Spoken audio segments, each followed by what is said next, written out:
የኦሪት ዘፍጥረት ምዕራፍ 24 እስካሁን ካየናቸው ምዕራፎች መካከል ረዘም የሚል ቁጥር ያሉት ምዕራፍ ነው። እሱም የይስሐቅን ሚስት የርብቃን ታሪክ የያዘ ነው። ታሪኩም እንዲህ ነው። እንግዲህ አብርሃም ሎሌውን ጠርቶ በመሐላ አስጠንቅቆ እሱ ወደ ተወለደባትና ወዳደገባት ሀገር ሄዶ ከዛ ለልጁ ለይስሐቅ ሚስት እንዲያጭለትና እንዲያመጣለት ካልሆነ ግን አሁን ካለበት ከከናን ወገን እንዳያደርግ አዘዘው ማለት ነው። አብርሃም ይህን ነገር ያደረገው እግዚአብሔርን ከሚያውቁ ከሚፈሩ ወገኖች ለማድረግና በዛን ዘመን በከናን ይኖሩ የነበሩት ህዝቦች ደግሞ የሚያመልኩት ጣዖት ስለነበረ ጣዖት ከሚያመልኩ ሰዎች ጋር እግዚአብሔርን የሚያመልክ ሰው አንድ ሊሆን ስለማይችልና ለትዳር ያለውን ሊደረግ የሚገባውን ጥንቃቄ አብርሃም ያውቅ ስለነበር ያንን ነገር አስጠንቅቆት ሎሌውን ልኮታል ማለት ነው። ሎሌውን በዚህ መሰረት እንግዲህ ከአብርሃም ቃሉን ተቀብሎ ሄደ ማለት ነው። ከዚህም በኋላ እንግዲህ የአብርሃም የወንድሙ ልጅ የሆነች ርብቃ የምትባል ሴት አግኝቷል። የተፈጠረው እንዲህ ነው። የአብርሃም ሎሌ ከብዙ ጉዞና ቆይታ በኋላ ወደ ሀገሩ ደርሶ በአንድ ምንጭ አጠገብ ተቀመጠ። ከዚህ በኋላ ጸሎት ነው ያደረገው። የአብርሃም ቀድሞ የነበረው እምነት ነበረ። እግዚአብሔር መልአኩን ልኮ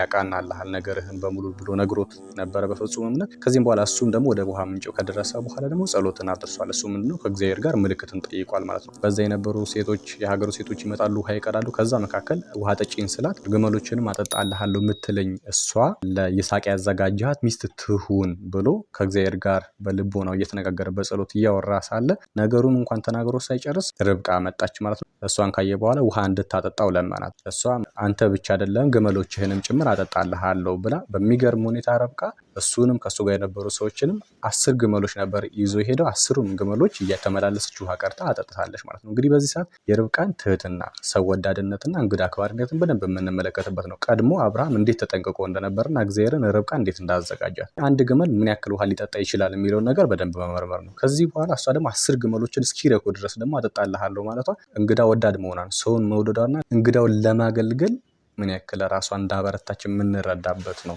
ከዚህም በኋላ እንግዲህ ጸሎቱ መሰማቱን ተመልክቶ እግዚአብሔርን ካመሰገነ በኋላ የአብርሃም ሎሌ ወደ ቤተሰቧ በዛ ማረፊያ ያገኙ እንደሆነ ጠየቃት። እሷም አዎ ብላ ወደ ቤት ሄደ። ብዙ የተፈጠሩ ታሪኮች አሉ፣ እሱን ማንበብ ትችላላችሁ። እናትና ወንድሟ ላባን አግኝቶ አነጋገራቸው። ነገሩን በደንብ ከገለጸላቸው በኋላ እነሱ ፈቃደኛ ሆኑ። በመጨረሻ እሷን ጠርተው መሄድ እንደምትፈልግና ፈቃደኝነቷን ከጠየቋት በኋላ ወደ ይስሐቅ ሰደዋታል ማለት ነው። ይስሐቅም ተቀብሎ ሚስቱ አድርጓታል። በዚህ ውስጥ የእሷን ፈቃደኝነት ጭምር መጠየቃቸው በእግዚአብሔር ፈቃድ የሚደረግ ማንኛውም ትዳር ወይም ደግሞ እግዚአብሔርን የሚያመልክ ሰው የሁለቱም ፈቃድ የቤተሰቦቹን ፈቃድ ሳይጨመርበት ትዳር ሊመሰረት እንደማይገባና በተለይ ደግሞ የሃይማኖት የእምነት ጥንቃቄ ሊደረግበት እንደሚገባ የትዳርን ትልቅነት ያሳየ ምዕራፍ ነው ማለት ነው።